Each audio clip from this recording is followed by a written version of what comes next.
We're going to look at the rate of reaction, and we're specifically going to look at the experiment where we investigate the effect of concentration on the rate of a reaction. So the learning intention here is to study the effect of concentration on the rate of reaction using sodium thiosulfate and hydrochloric acid. So in this video we're going to look at the experiment on the effect of concentration on the rate of a chemical reaction involving sodium thiosulfate and hydrochloric acid. So as we can see here, we have a setup with a white sheet of paper with a red cross on it, and we place our conical flask on top. So we'll come back to this photo just in a moment, but first we'll look at the key points of this experiment. So the key points, to begin, 10 centimetres cubed of hydrochloric acid is added to 100 centimetres cubed of a sodium thiosulfate solution. So that is a 100% solution that we have made.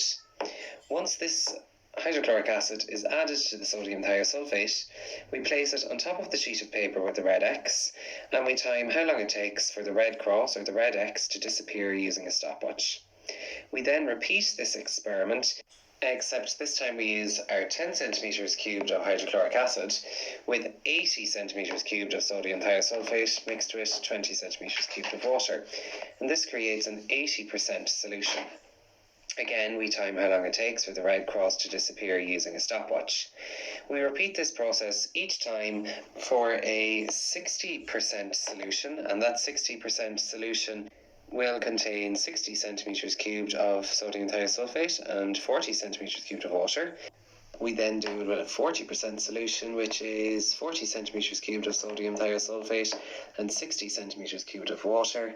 And then for a 20% solution, which is 20 centimetres cubed of the sodium thiosulfate and 80 centimetres cubed of water.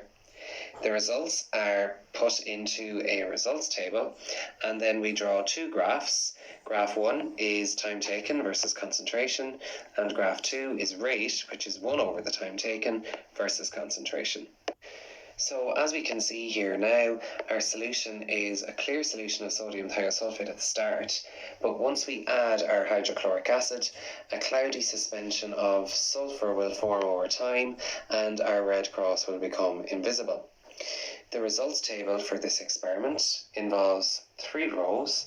We have our concentration of our sodium thiosulfate in moles per litre at the top, where we have a 100% solution, an 80%, a 60%, a 40% and a 20%. And then we have a row for our time in seconds, which is found using the stopwatch, and then the rate, which is 1 over the time. Now, as I said in previous slides, we will have 2 graphs for this experiment. Graph 1 will be the time it takes for the cross to be obscured versus the concentration. And as we can see here, the more concentrated the solution, the shorter the time it takes for the cross to disappear. So the length of time is decreasing as the concentration is increasing. However, we want to check the relationship between rate and concentration, so we must plot a second graph of rate versus concentration, and what we see here is we get a straight line, that as the concentration increases, so does the rate of the reaction, and the straight line indicates to us that this is a directly proportional relationship. So let's look at some sample questions that could come up for this experiment in an exam situation. So the first one says, describe the appearance of the suspension formed. So the suspension has a cloudy yellow colour, and that is from the formation of sulphur. Then it says, why is it important to use the same conical flask throughout the experiment? And this is to ensure accuracy and fairness. So that means when you do the reaction for one of our concentrations, let's say 100%, you must empty that conical flask, rinse it out, and use it again for the subsequent experiment concentrations. The next question is, why must the flask be rinsed out after each reading?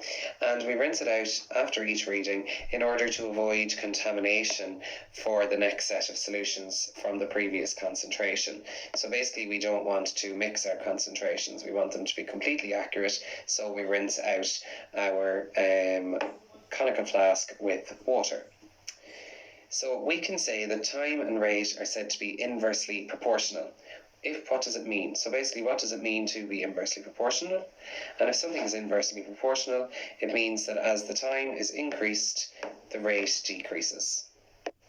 That's it for this video. Have a read over the learning intention to make sure you understand everything we've gone through.